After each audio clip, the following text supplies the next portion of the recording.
Good, good afternoon, good evening, good morning if you're joining us from the West Coast. My name is Ksenya Kiebuzinski, and I'm co-director of the Petro Jacyk program for the study of Ukraine at the Center for European, Russian, and Eurasian Studies at the Munk School of Global Affairs at the University of Toronto. Thank you for joining us for today's webinar on feminism and the role of Ukrainian women during the war.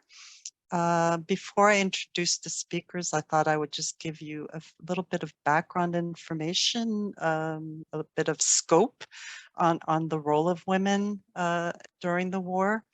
According to a news resource that I found in fall of 2022, it was estimated that there are 50 to 60,000 women serving in the Ukrainian armed forces in combat and non-combat roles, which is about 22% of Ukraine's armed forces. And there are, of that number, 10,000 who are currently on the front lines of the war or in jobs that could send them to the front line. And in these roles, they are commanders of artillery platoons, paramedics, drivers, drone pilots, snipers, so very actively involved. There are also women on the front line who have been taken prisoner of war. I don't know if any of you saw, but 2-3 weeks ago, a very well-known program in the US, 60 Minutes, did a feature on women prisoner of wars who were captured on the front. And there were 108 who were exchanged in October of 2022, including 37 women who had fought in the Battle of Azovstal. But not all women are devoting time to military service. They're also supporting communities in other ways.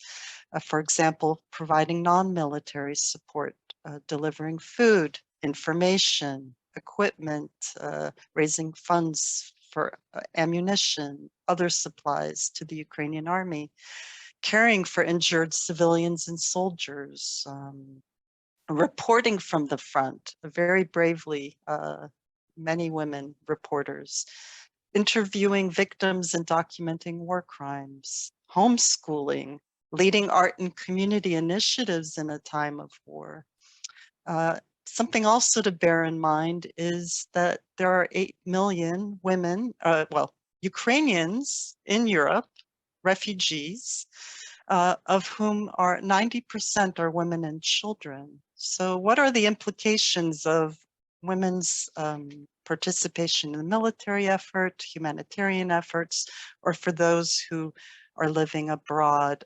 To discuss feminism and the role of Ukrainian women during the war, and their roles in building sustainable democratic institutions in Ukraine, we are honored to have several presenters, discussants, and there have been some changes in the program that was advertised. So I'm going to introduce the three who are here right now, and we will be joined in about 40 minutes by one other speaker. It seems that Maria Berlinska will not be joining us, but we have here with us Oksana Kies, who we welcome back. She was a fellow here in 2018.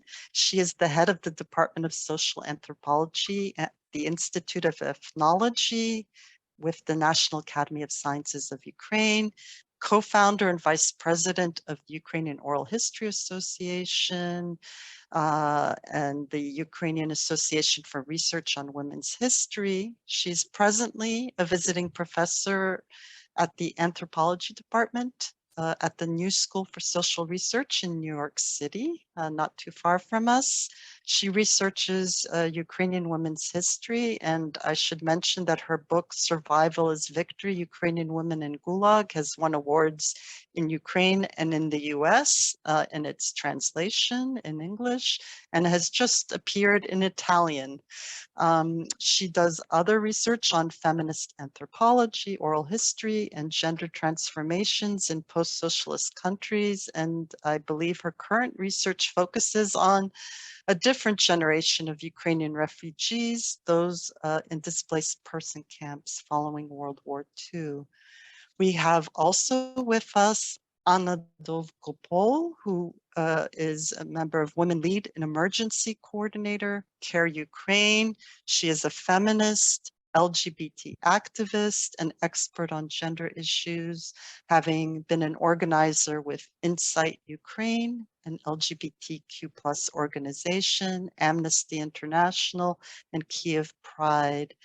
And we also have Galyna, Kotliuk, who is a coordinator with Gender Democracy Program at the Heinrich Böll Foundation office in Kiev, Ukraine. She is an expert on the advocacy of women's and LGBTQ+ rights, and a researcher in the topics of Ukraine's post-coloniality and gender theory. And she's currently working on the field of green recovery in Ukraine. So welcome to the three of you. We will be joined by Anna Kvit a little bit later on, but given the scope of what I just described, I would like to first turn to Oksana to comment on the range of activities of women and perspectives on the present situation. What does it mean that so many are abroad? And what does the future hold? Oksana, please.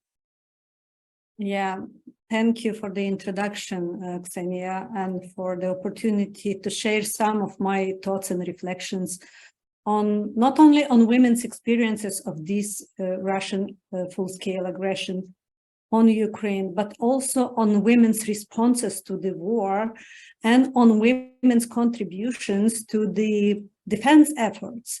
Of course, from the history of previous wars, including the World War I and World War II, we know that oftentimes women's experiences just disappear from those records. They are not in the focus of scholarly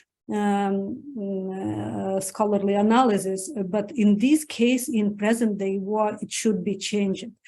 And besides of what you already mentioned, the absolutely unprecedented number and share of women who basically volunteered to the army to participate in action, in the combat, and who actually defend our independence with weapons, having arms in hand. What strikes me even probably more is absolutely enormous scale and number and intensity of women's participation in the volunteer movement, in those humanitarian and relief initiatives.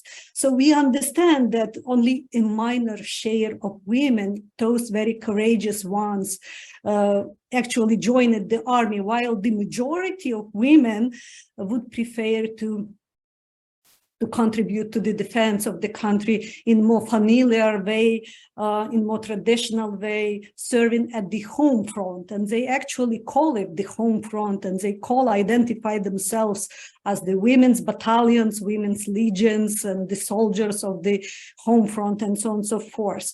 So my major interest is focused on these women. Why? Because for decades in Ukraine, we didn't have any civic society. And we should be aware that the post-Soviet Ukrainian society was pretty much spoiled with paternalist attitudes towards the state, as common people perceived themselves to be powerless, actually deprived of any agency, being unable to influence anything and just expecting the state to solve their everyday issues. And most of the so-called humanitarian initiatives and organizations that operated in Ukraine after Ukraine regained its independence in the 90s were actually affiliated either to some religious organizations or churches or the political parties, which just instrumentally used charity to promote their ideologies or beliefs and to recruit new members. That was not the volunteer movement as such. So it took us quite long time for the civic society to grow up and to adopt the ideas and practices of real volunteering or unpaid work and service to a certain community or to certain vulnerable group aimed to solve specific pressing issues or to address some specific needs of other people without being paid, like on volunteer basis. So I would say that the revolution of dignity, the Maidan and subsequent Russian war on Ukraine, which started in spring 2014, actually gave birth to the real grassroots volunteer movement in Ukraine, in which women took lead both in terms of numbers and in terms of leadership. And the recent full-scale invasion of Russian army even prompted hundreds of thousands, without any exaggeration, of women to join those activities all over Ukraine, I would say. So the volunteer activism began on Maidan, and over 8 years of the actual war, it evolved into a nationwide massive movement with virtually everyone involved in one way or another. And the recent sociological surveys actually prove that, or show that, up to 80% of Ukrainian population somehow contribute to volunteering, either participating like in person or donating to volunteers and the army. And every third young person aged between 16 to 24 basically volunteer on a regular basis. So it's really a nationwide movement. And since 2014, I'm trying to go closer to, to specific women's the gender peculiarities of this activism.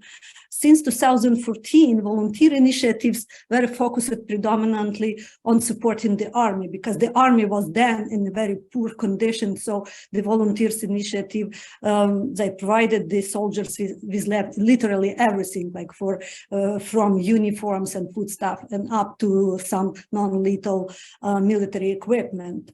But what was the peculiarity as compared to the present day, that the driving force of those initiatives were women of personal relationship to the soldiers, being their wives or sisters or mothers or widows. And they were extremely vocal and persistent in their criticism and demands to the authorities, to the state authorities. And those volunteers contributed enormously to the positive changes in the army. And some of them became the real expert, like Maria Berlinska herself, who's supposed to be here, very knowledgeable in those military matters, being basically civilian women, and being able then to actually to provide advice, to the state authorities and even to the army commandership on some quite, military matters. So on the other hand, and now I just want to make some connection to the historical legacy.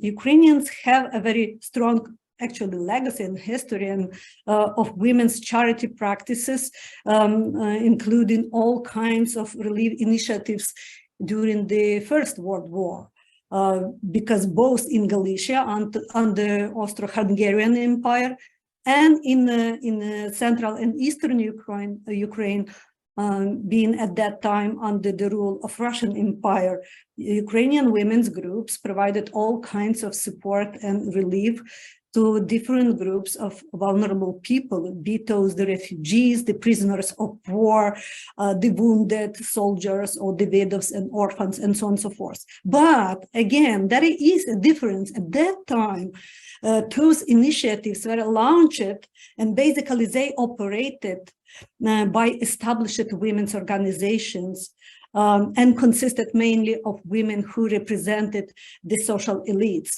educated women from social elites. That was not a massive movement of rank and file common women, let's say. So that is the great difference between the present day situation, because what we observe today, we can see that women from different social strata in different localities, from different professional background, they actually initiated some groups and initiatives. And remarkably, what is important for me, the kind of work these women do as volunteers is oftentimes an extension of their household chores, so-called reproductive work or care work, or most importantly, emotional labor, which is not calculated and goes oftentimes unregistered. So those jobs, they usually perform at home for their families on a day-to-day basis. But what is important to me, all that cooking or sewing or even knitting or whatever they do, because of the large scale of that production and because of the public purpose of those activities and because of the collective nature of the entire affair, because women do it collectively together, the meaning of this work changes drastically. It becomes a socially significant activity. It's not a private business any longer. So the limits between the private sphere and the public sphere are blurred. And also the distinction between the reproductive and productive work disappears too. So we can see how women actually use their gendered knowledge, skills, habits, all kinds of resources, including social resources, because oftentimes those volunteer initiatives, they form along the lines of private connections from involving family members, friends, co-workers, neighbors, and so on and so forth. So that's important peculiarity for me. Besides rather obvious prevalence of women in humanitarian volunteer initiatives in terms of numbers, what is important that women prevail also in terms of leadership. They are those who actually initiate and those who actually manage those groups, organizing all the activities, while oftentimes men contribute in some auxiliary roles, like drivers or loaders or the guards and so on and so forth. And the large scale, as I already said, and the high intensity of some volunteer initiatives and activities are really impressive, as those women often work like the full working week, with a big number of people involved, many processes coordinated, and enormous turnover of funds, goods, and services at the same time. So for me, this quite mundane cooking or sewing turns into something kind of well-managed business with all the elements in place, from investment to delivery. So this is a huge training in entrepreneurship, which could be extremely useful afterwards. When the war is over, when we gain the victory, we will need all those women's skills to be properly appreciated and with possibility to apply them for the reconstruction of Ukraine. There is another peculiarity of this volunteer movement, which is for me extremely important. That feature is the inclusiveness of these activities. I mean that women of various age, social standing, income level, ethnicity, education, and so on and so forth, they work together, sharing duties and complementing whatever the resources they have in hand, some financial resources or educational or social or material skills or whatever they have. And even elderly women and women with disabilities have their way to contribute, collaborating with those who are younger and more mobile to do something from home and to feel themselves being in service to the country. So anyone could find their way to make an input and to be appreciated.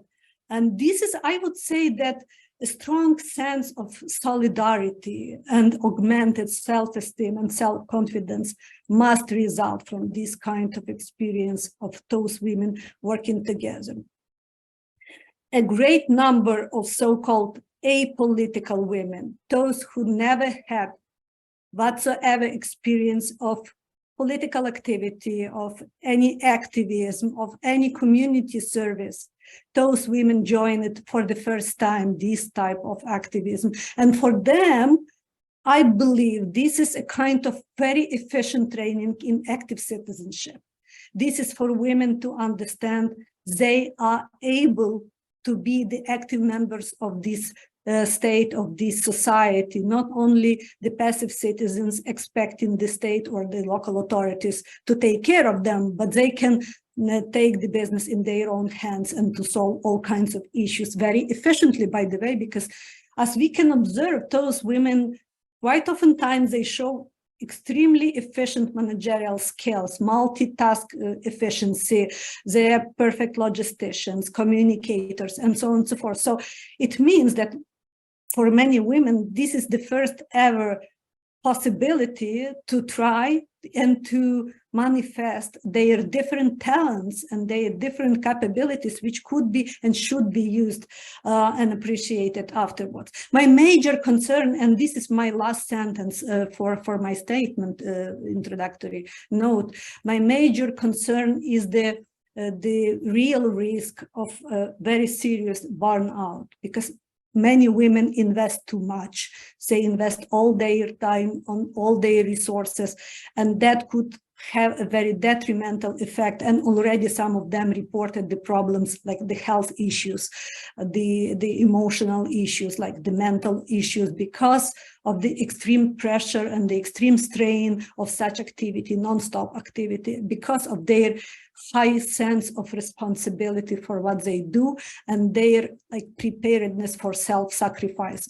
I'm not like the big fan of self-sacrificial, this feature as a kind of a female virtue, but that's the way Ukrainian women oftentimes consider themselves to be useful, to be really in service. But this represents a very high risk for those the most active in the volunteer movement. I mean, the women who are in the leading roles. So what is the most impressive for me? Of course, we cannot forget about those women who are the victims of the war and war crimes. After all, we witnessed it, and we are aware of all those atrocities committed by the occupying military Russian army. And we cannot forget about women who fled the country and who became refugees and had to struggle in different cultural settings, in being absolutely cut off of their common networks of support. And that is not an easy job to do. But what is for me is the most important.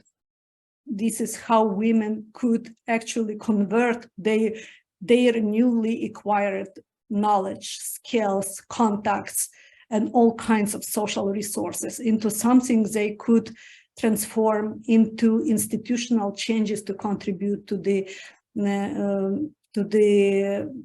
elimination of gender discrimination in the post-war Ukraine, and to prevent any gender backlash as it happened oftentimes in previous wars all over the globe. Thank you. Thank you, Oksana, for the historical context, bringing in all the threads of the levels of activity, the inclusivity of this movement.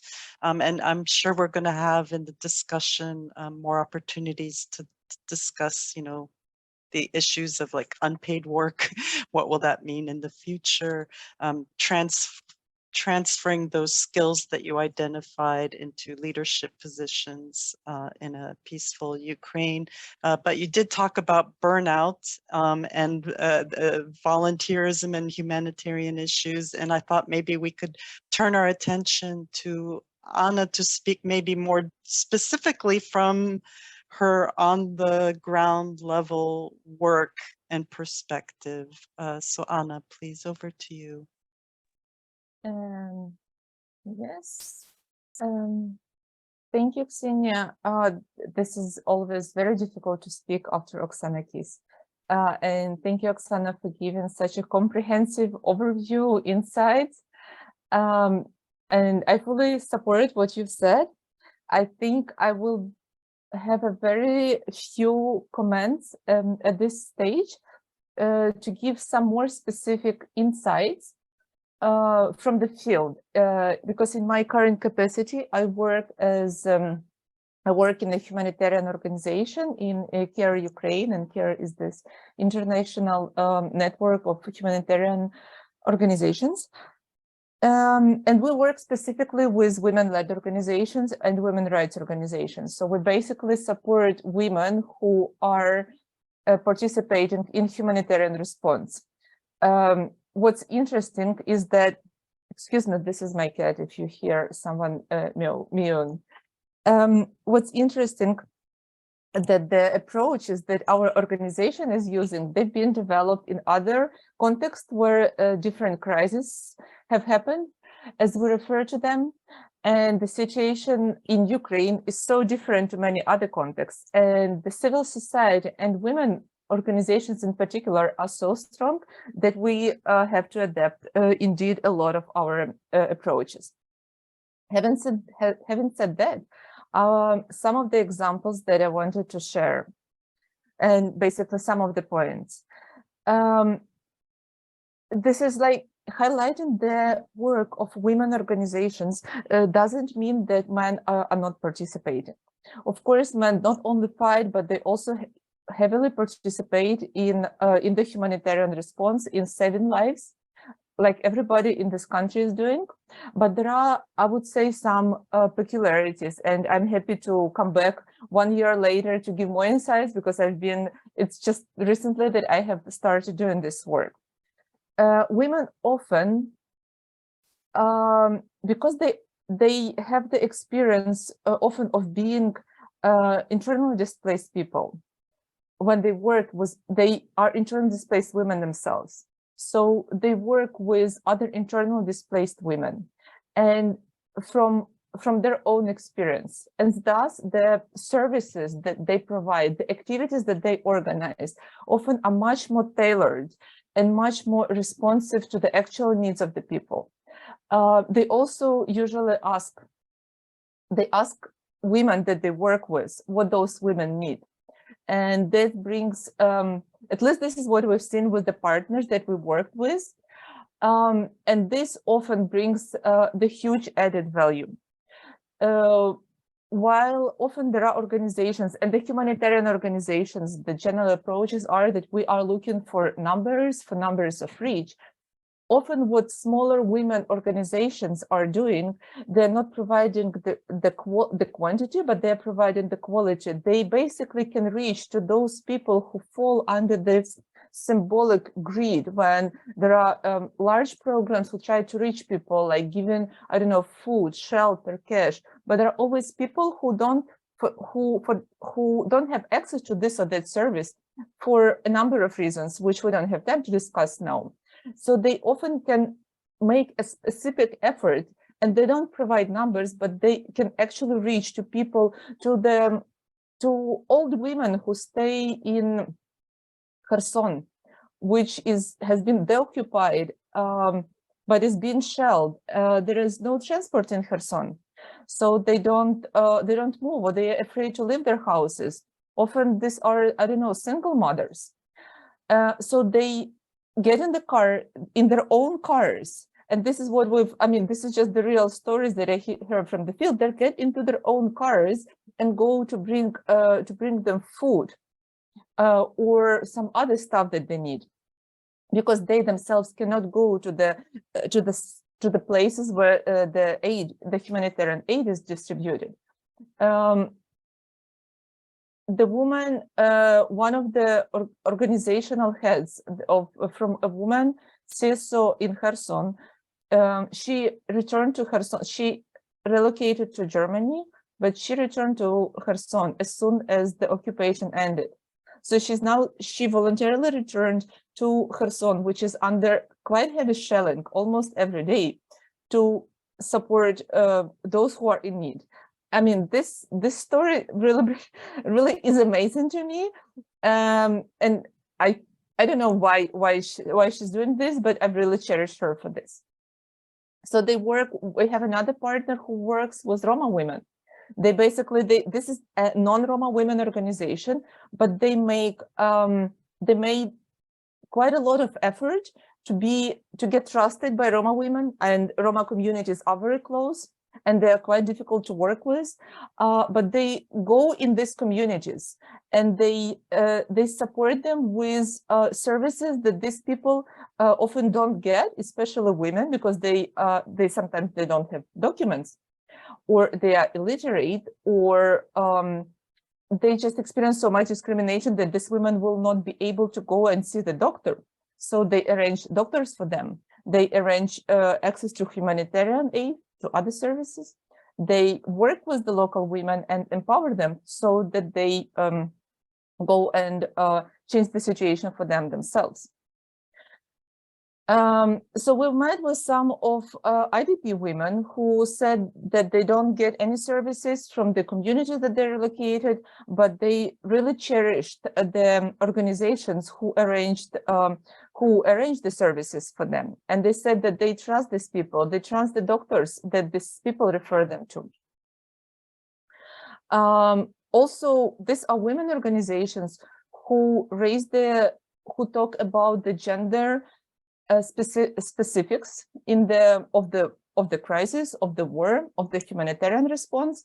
While speaking to men organizations, they often say, well, why do all these international organizations come and ask about gender? I mean, this is we have war, we have huge crisis, everybody is suffering in the same way. There is no need to pinpoint women. So this is like a very important and artificial approach. And the other thing that often these men say, and that's also like not pointing to specific people, but this is the conversation that I had 1 month ago in one of the cities in Ukraine with the male volunteer who said that we don't have women organizations in our city. And I knew like 5. And that was not the exhaustive list. And these women organizations then say, well, it's quite difficult to get into the decision-making spaces because they are, and this is what Oksana has been referring to, that often with these wars, the decision-making spaces for women can both broaden but can also close. So women's efforts are needed, but they are often not recognized. And this is what a lot of women are trying, a lot of women organizations say that they want to focus on, is to shift efforts from providing humanitarian aid to political participation, to be ready once the war is over, to be ready for to participate in recovery of the country and in the decision making, because this is important, and this is where they afraid. This is where the new conflict can emerge. Thank you. That were just some points. Excuse me if that was a very chaotic, but I'm open to further discussions and your questions. Thank you, Anna. And you again, raised, I think, an important question. Is the, gender something that we should be thinking about in the midst of war? Of course it is, because, how do we transfer all this work that women are doing, the unpaid work into the, future of the country? And I think, Helena, Kotliuk, you may have some perspective on this, because you're already thinking about recovery efforts, which are already happening. And so is gender something that we should be thinking about? How do we think about it? And I invite you to speak, please. Thank you, Ksenia. And yeah, hi, everyone. Very glad to be invited to this panel discussion and to present my thoughts and ideas about gender responsive recovery of Ukraine. If to answer shortly to your question, Ksenia, whether gender should be thought about while we are discussing recovery, yes, absolutely. And I would like to underline that we are not talking right now about the post-war recovery, because recovery has already started. It is going on in the deoccupied territories of Ukraine, and we don't know when the war will end, so we cannot allow us the luxury of thinking about the post-war situation. So it's very important to realize that recovery is going on, and that we should talk about gender responsive approaches to this recovery right now, because later it will be already too late. So Ukraine has presented its recovery plan in Lugano in summer last year. And well, of course, the most heavy emphasis is on the recovery of critical infrastructure, of roads, and so on. But there is very, very little attention to how to include gender perspective in all of this, how to reflect on women's needs, how to reflect on needs with people with disabilities. Of course, in the given situation, it is important to rebuild critical infrastructure, because this is like the first step to make sure the country will function. But also, it is very important to talk about the recovery of social infrastructure and care infrastructure. This includes kindergartens, schools, hospitals, homes for elderly people. Because if that will not be done, we will end up in three possible scenarios. Scenario number one, women who have left Ukraine and are now as refugees staying in Europe, in the European Union. And we have, as Ksenia has mentioned, 8 million Ukrainian refugees there, 90% of them being women, usually women with little children. So they will ask themselves whether they need to come back to Ukraine if there are no conditions under which they can live their normal lives. So in this case scenario, Ukraine is losing its population. Ukraine is losing like its professionals, its experts. It's like people who will add to the recovery, economic recovery in the first place. In the next case scenario, we see people, women coming back to the destroyed areas with no social infrastructure. And what we can see, two other scenarios, neither of them being good. The first one, they have to work double shift, like they have to go to work and then they have to take care of their children, of elderly people, which means a very, very heavy burden on those women. Or they give up their work and just stay at home and develop economic dependency on their husbands, let's say. Neither of these scenarios is productive. Neither of these scenarios will bring any good to the future development of the country. So it's very important to think about how the social infrastructure can be rebuilt. What lessons can we take? Like, can we rebuild it better? Can we make it more inclusive? Can we make it more safe? Can we open like inclusive spaces for women with little children, for people with disabilities? How we can make these spaces public, open, and accessible for everyone. So this is one very, very important aspect that we are talking about. The other one is, of course, how we can counteract gender-based violence. Well, we all have seen this terrible, terrible rise of gender-based violence and what Russian soldiers did to Ukrainian women, children, men as well in the occupied territories. So it's high time for the society and for the government to act and to think how to help the survivors of this violence.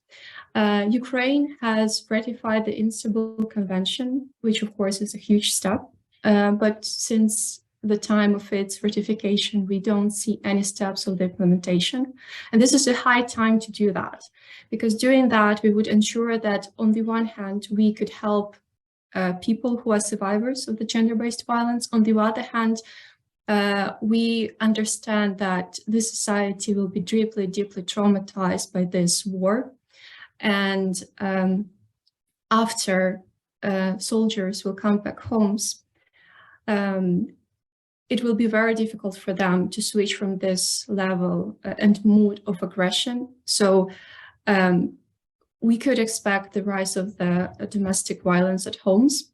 So it's very important to prevent this happening and to help people get reintegrated into the society.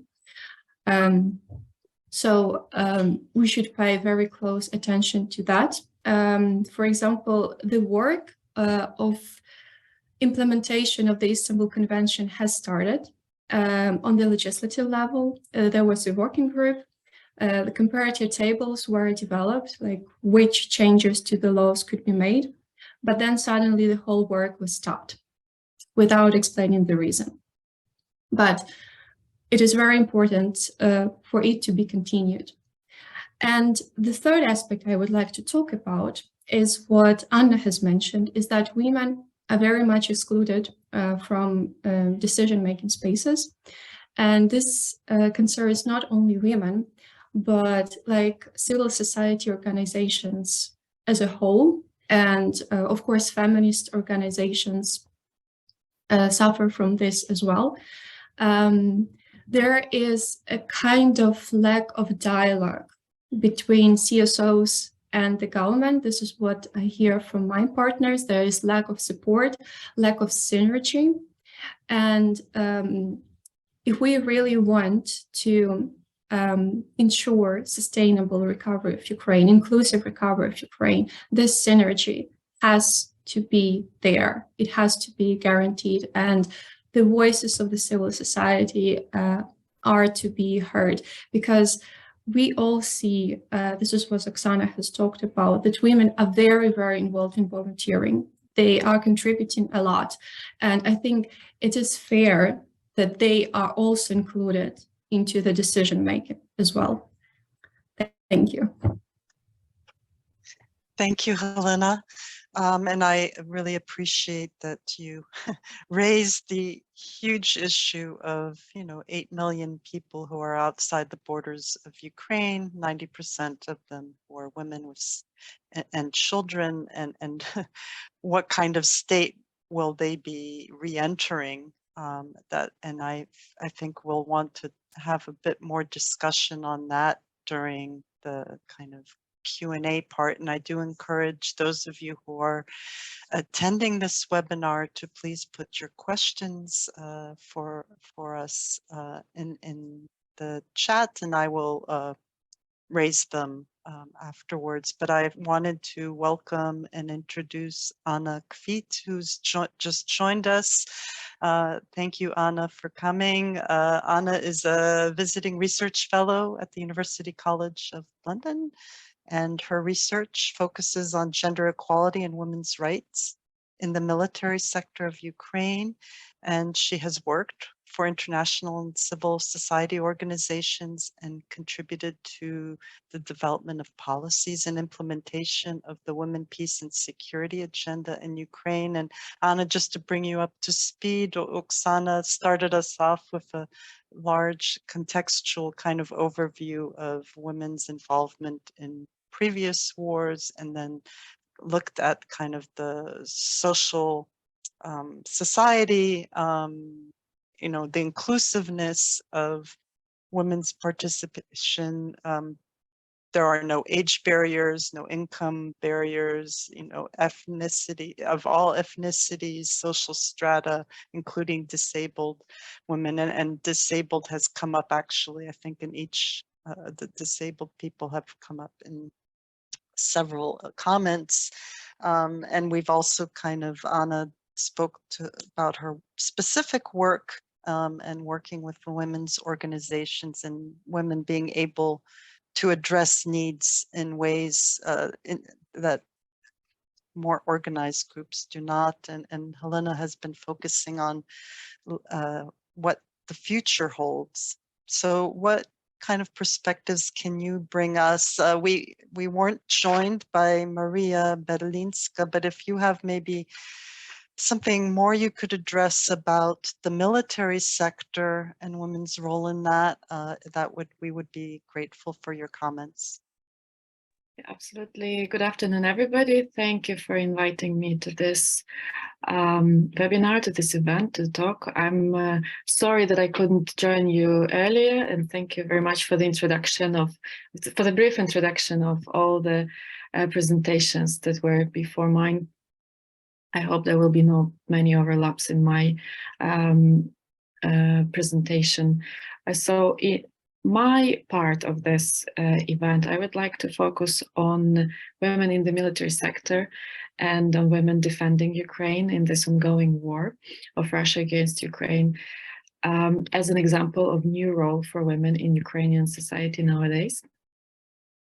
And as you know, this war started 9 years ago, and over this time, we could witness Ukrainian women demonstrating incredible determination and courage to join the military units and defend the country on the front line.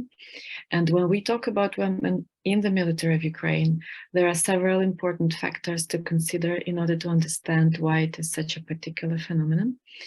And some of these criteria would be number of women and position of women and their roles in the armed forces across the time, and their visibility and recognition of their roles and contributions, and the context of integration of women in the armed forces of Ukraine.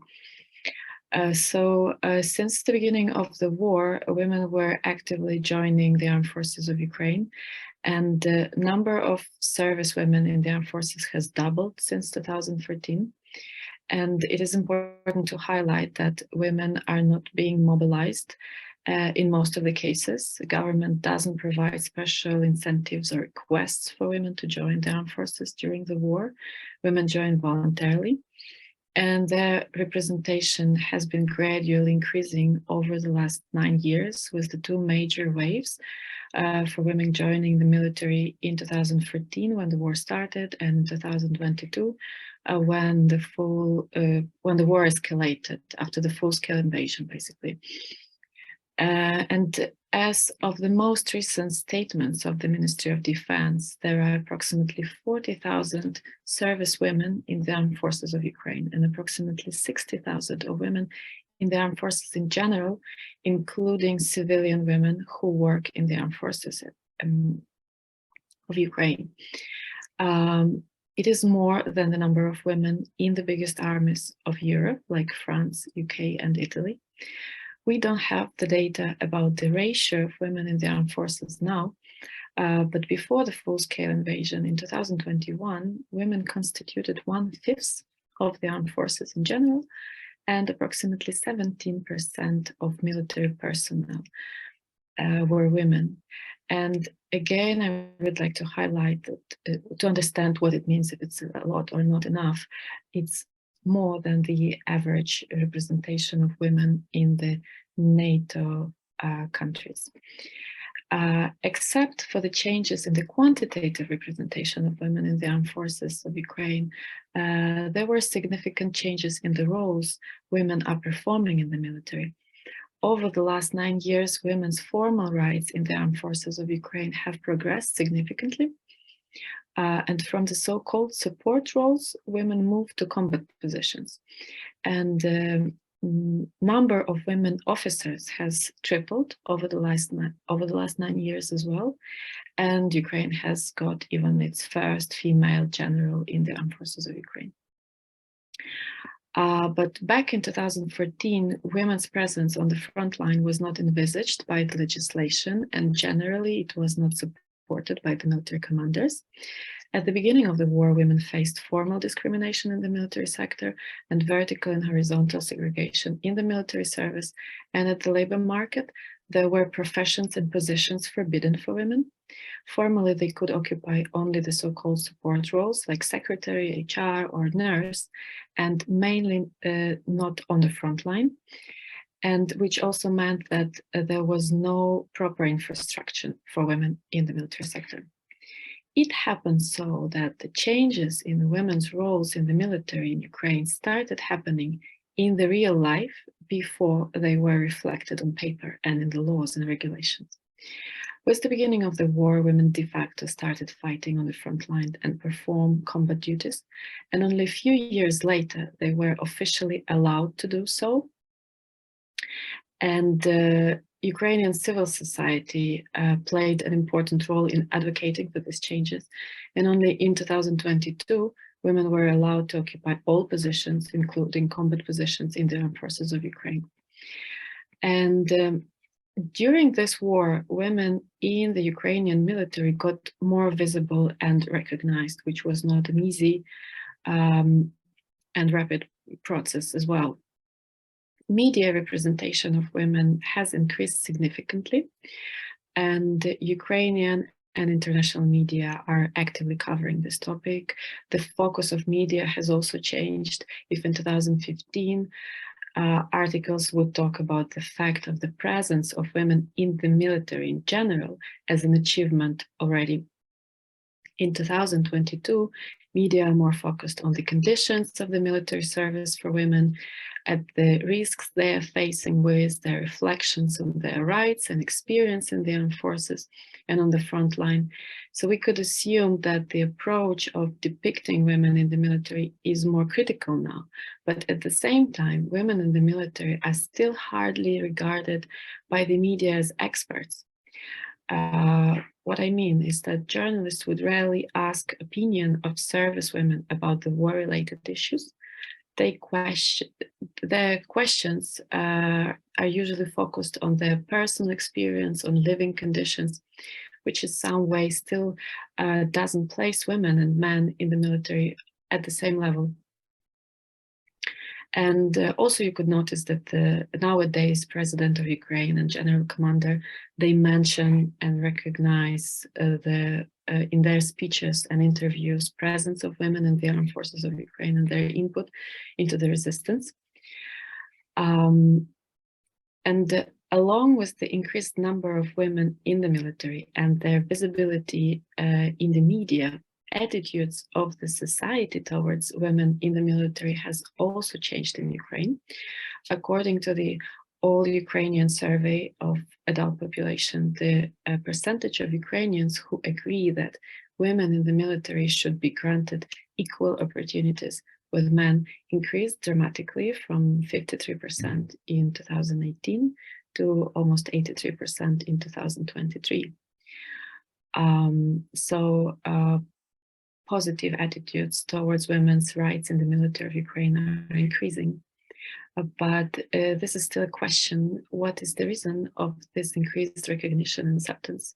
If it's just the media or also common lived experience and similar attitudes towards taking weapon to defend yourself during the war. And why I'm talking about the attitudes towards taking the weapon, because there are results of another interesting survey that showed that civilian women in Ukraine, they also showed their readiness to fight against Russia with weapon. And the results of the survey, All Ukrainian Survey, conducted in the first week of March 2022, at the beginning of the full-scale invasion, showed that more than half of surveyed women, almost 60% across Ukraine, were ready to resist with weapon in their hands to end the Russian occupation of Ukraine. And March 2022 was the first month of the full-scale invasion, and we could assume that these answers were very emotional and that with times they would change. However, they haven't changed a lot since within almost a year. In January 2023, 64% of women, again more than half, were ready to resist with weapon to stop Russian occupation, which shows us that it is a known national resistance, and that along with the 60,000 of women in the armed forces, more than half of civilian women living in Ukraine are also ready to take up arms to fight against the Russian occupation. And of course, there are many aspects where women in Ukraine need assistance and face discrimination and security risks more than before during this war. I'm sure you have discussed it already today, But I would like you to look at Ukrainian women nowadays, not only as victims of the war, which is of course the case, but also at the agents. Look at them as agents, those who act in response to the new challenges and difficulties. The ongoing war has forced women to take new roles, including combat roles, and it has also led to some progress in gender equality policies and in public recognition of the ongoing transformations. And this image of women in the military uniform and with weapon is becoming a new normal, a new reality in Ukraine. And what is important is that the sustainability of these changes in gender roles. It is crucial that women's roles at the war remain respected and recognized not only at the level of media coverage and public attitudes during the war, but also after the war. And also it is very important that women's new roles and contribution to the defense of Ukraine are recognized at the level of financing and implementing gender equality policies, not only their adoption in the defense sector and also in the area of veterans recognition. Thank you. Thank you, Anna. And I know we already have a question in the Q&A, which I will raise in a moment, but I did want myself to ask, well, I have two questions.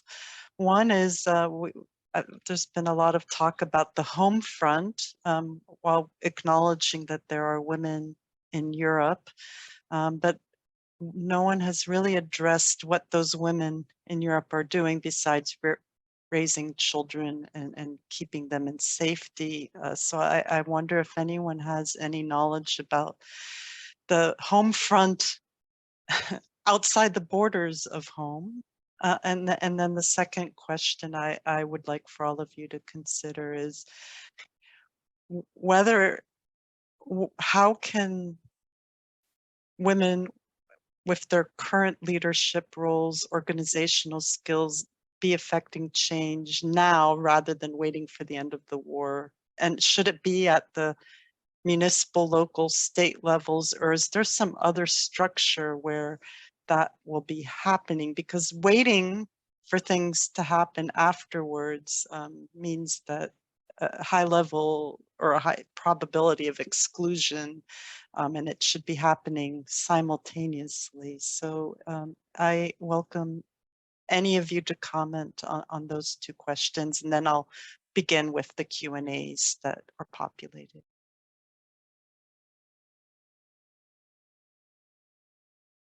If I may, yeah.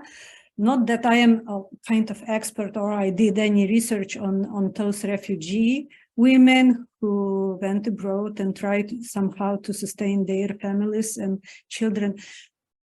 In your question, what I hear in your question sounds to me as it is not sufficient, it's not enough to take care of kids and to support them and just to survive.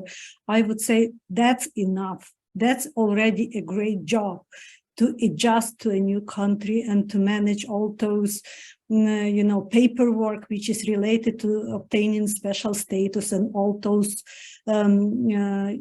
different ways of support from different countries, and there are different rules, and to take care of kids. I would say that we really, quite often we really underestimate the care work and the emotional labor women invest in maintenance of their families and their households. And in the times of war, the value of this kind of activity, which is oftentimes just taken for granted and perceived as something natural and obvious and nothing important, women have to do something more to be appreciated as active members of the society and the citizen. But in the situation of war, I would say we have finally to understand this is something really essential for our society to stay on tracks in the situation of the major crisis. And all that care work, especially, I appreciate, Anna, that you brought that topic of individual help women provide to one another, to those who are in need, in endangered territories or in different places where where there are hardships, like enormous hardships, which always, like, they really are not noticed, because oftentimes media just highlight those activities which are large scale, which are visible, where something could be somehow calculated in numbers, like how much humanitarian cargo went through that organization, how many people were assisted, or how many portions of food were produced. But sometimes it's also just the everyday care work and emotional support, which cannot be calculated or measured, but it requires enormous investment, enormous energy. And those women who went abroad and who just tried to survive somehow in a decent way, being actually at risk of all kinds of abuse and even violence, because there are already cases of sexual violence and exploitation of Ukrainian female refugees who were not aware of such risks. But what I'm trying to say, that women who just take care of their loved ones, of their families, and even of other people who are not their relatives, they do the work which is of enormous importance for our society, because it works as shock absorbers. Otherwise, the society will be shaking, and instability and social instability will be extremely dangerous. It will do us much more harm, for our capability to actually withstand the war, to actually move forward towards the victory. So all that kind of invisible labor, care work and emotional labor should be counted and calculated and taken seriously into account as really strategic resource. Women finally show its value for the society in crisis. It's not to say that it has a different value in the normal time, in time of peace, but in this present day situation, we just can observe it on the large scale, like it went public finally, so everyone could be there. So I would say it's important that media pay attention to women in the army, to those women in combat, right? The soldiers, the female soldiers. It's important that media pay attention to women in political positions who are like lobbying for all kinds of issues related to women's needs in the situation of war, and even the volunteer activities of large scale. But this is also important, to bring the media attention to those small scale, really individual support women provide to one another, which I would call, and there is this concept of female ethics of care, which women are trained to do from the childhood within their gender socialization practices, and which suddenly became an extremely important resource for the entire society in such an acute crisis. So that's my maybe a little bit too emotional and too extensive response to this question. I would say that being abroad, those refugees who take care of their families, we all know, we are aware, they also participate in all kinds of public events, right? And organizing protests and street rallies and cultural events and educational activities and so on and so forth. But even if they wouldn't do so, that will be enough. They gave our country a chance to go through all these hardships without putting an extra pressure on the social infrastructure. If they stay in Ukraine, the state and the society would be required to take care of them, to provide them with housing and jobs and facilities for kids and so on. And they took over that responsibility. They decided to go abroad, to put themselves on the terrible, strain, actually, to adjust to a different country and to stay there as long as it is necessary, so the country could be free of that extra burden of those refugees, while so much resources are necessary for the actual battlefront. So that's my response. Sorry. Thank you, Oksana. Does anyone else wish to comment before, or should I field the questions from the Q&A? If you want to comment, please. Yes. Okay, Anna.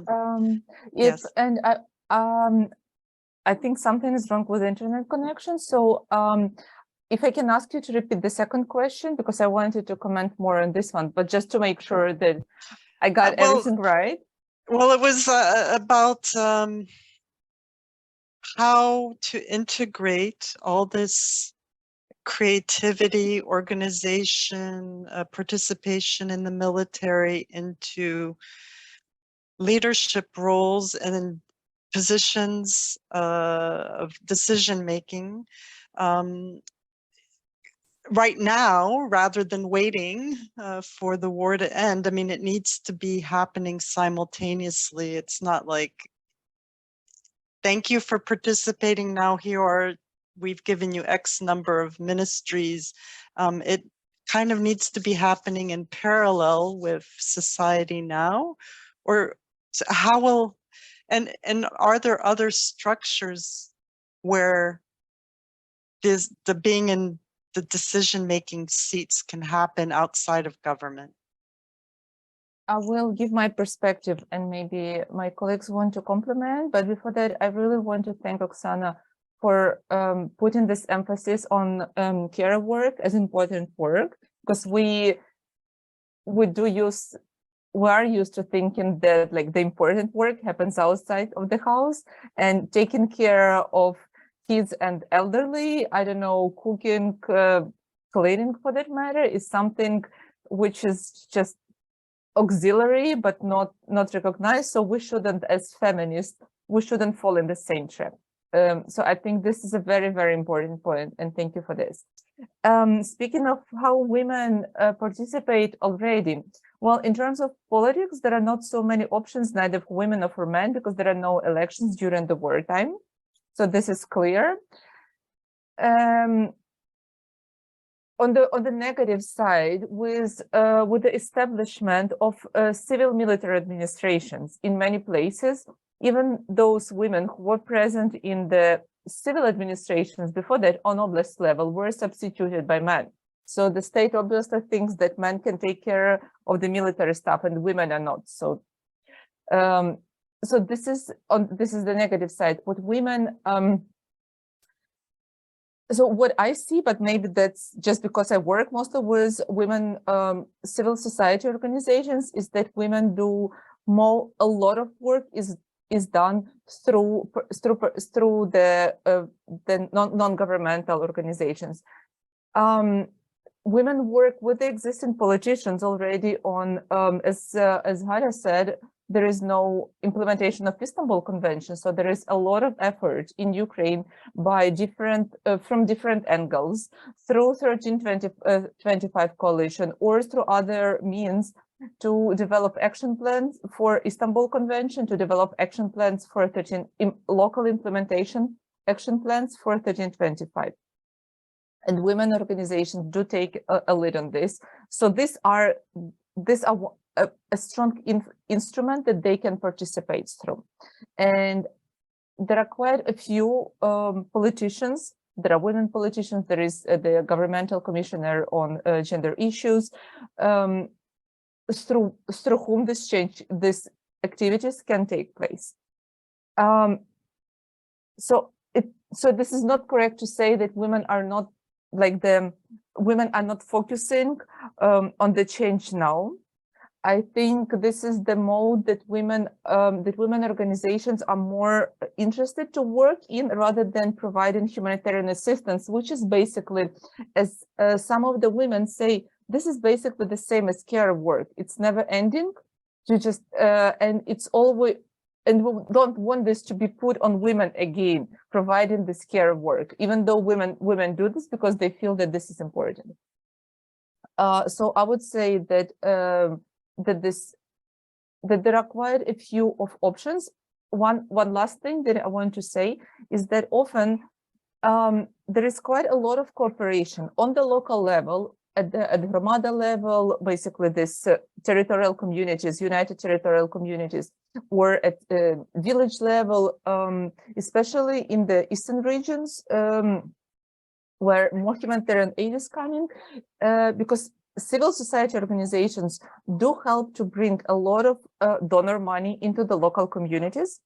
a lot of these organizations are women organizations. So the local government, the I don't know, head of Romada, whoever, they have to cooperate with those civil society activists, women or men, but very often women, because women often are leading not only women's organizations, but other organizations who are not focused on women per se. Like one of the biggest humanitarian national organizations in Ukraine, Vostok SOS, is headed by a woman, and a lot of people in their leadership are women. I don't know, like a lot of the partners that we work with are headed by women. So this is also an interesting way how they participate and gain weight. And I just saw one brief question in the chat that was mostly referring to Oksana case, but like last point, if there would be more space for women to participate after the war. So I think it's quite hard to predict at this stage, but it's both yes and no. So there is, as I said, there is the fear of shrinking spaces, because the general narrative might be that men are the heroes of the war. But at the same time, I think just also through this very everyday work on the grassroots level, women will develop so many connections. They will establish so many relations, personal relations with local authorities, with city authorities, with oblast authorities, that they would not be that it would be impossible to ignore their participation. Thank you. And I think, Anna, you wanted to also join. Yeah, about your question about women's involvement into decision making.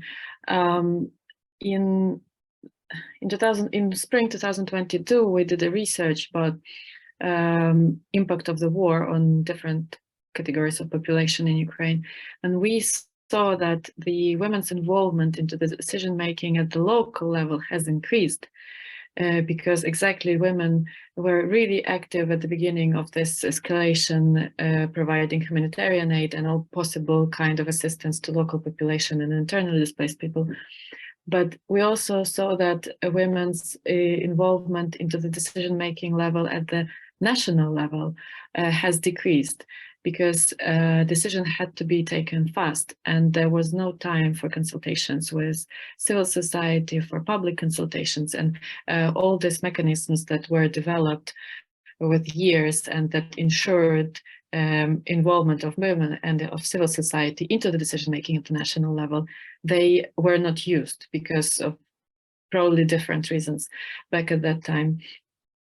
I don't have the, I don't know if there are researches like this now, if something has changed, but I think there is a danger that what Anna just said, that women may remain excluded at the higher level of decision making, and also talking about women in civil society and women providing humanitarian assistance, there is also a danger. What I noticed, that they have so many work, they have so many things to do, that they prioritize the actual work and actual results to participating in discussions, which often can be time-consuming, frustrating. It doesn't have fast results, and sometimes is perceived as just a unnecessary waste of time, because during this time they could do more for actual real people, real life, in real life.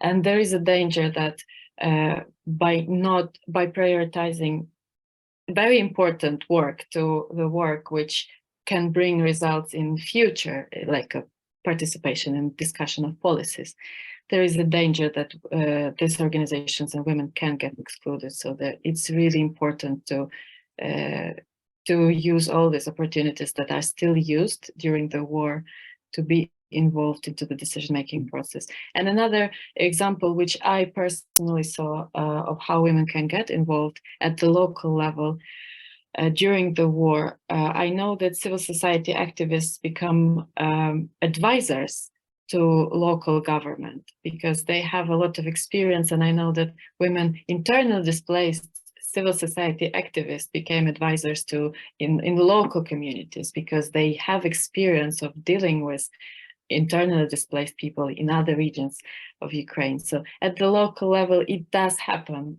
but the higher the decision-making level, the more complicated it gets. Thank you. I would like to address one or two of the questions that have been raised. So we have a question from Natalia Machalina, thanking the presenters, and she herself is doing research on focusing on the role of Ukrainian women combatants in the present war. And she highlights Anna Kvit's comments about the increase in the exposure of women soldiers' stories in the media, and how they are often discussed only in the context of their personal experiences or discrimination and not as military experts, which leads Natalia to want to reconsider her research approach. So Anna, how scholars interested in studying the development of Ukrainian women soldiers can conduct their research in a way that recognizes and elevates their roles as military experts and avoids overlooking their contributions beyond their personal experiences. Thank you for the question. I think personal experiences are also very important, because there is still a lot of a place for improvement in the personal experiences of women in the military sector. But one of the ways to look at them as military experts is what I presented in my part of the presentation, is to look at the media representation of women, how women are presented in the news, what they talk about or what they're being asked about, whether they are given the chance to talk about something else except for the military uniform, if they are ever asked about their opinion about the political or military situation. And especially it would be interesting to look at women who were public before they joined the army. And then you could see how suddenly from a politician, this woman in the military turned into the woman in the military without her previous background in politics, for example. Oksana, you wish to comment? Yeah, I really wanted to say a few words about the previous question and about this concern about the possible gender backlash after the victory, and when in the peacetime, when the women, there is a big chance that women will be neglected again and their contributions diminished, and they will be somehow marginalized from the major decision-making platforms. But I would say that I have a kind of cautious optimism on that matter. Why? Because during the previous wars, especially during the World War II, and despite the great participation of women in the Red Army, in the military action, we observed that backlash and silencing of women's experience. But what is the difference, the major difference, I would say, that in present-day Ukraine, the civic society is stronger than ever.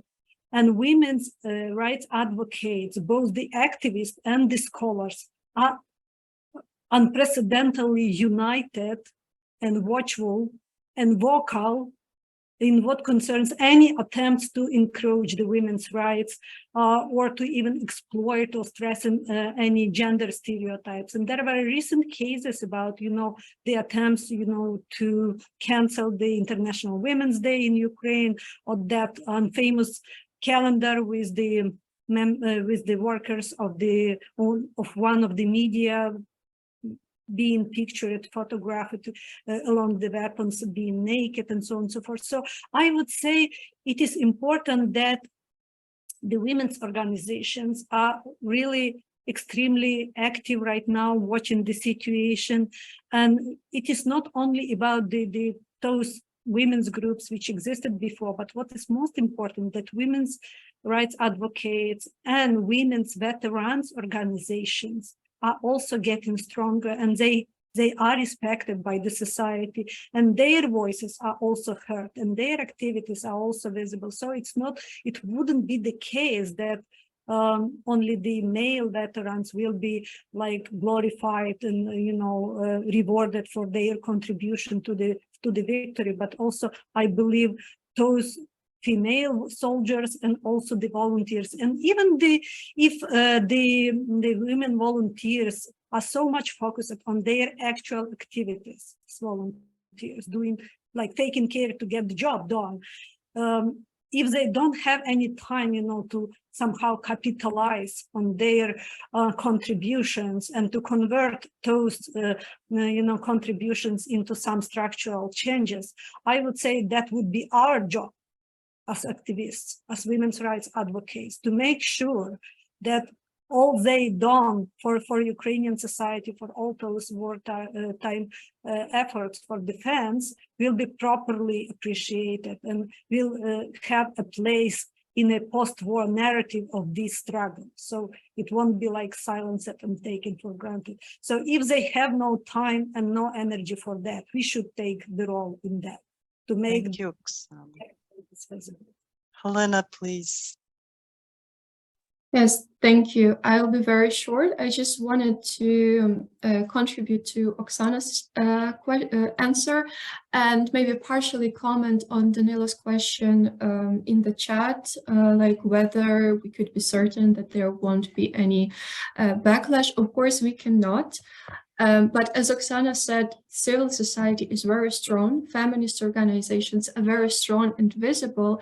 And this is like very important moment we have to take into the account why in the past there was a backlash and now we can prevent it because of the social media.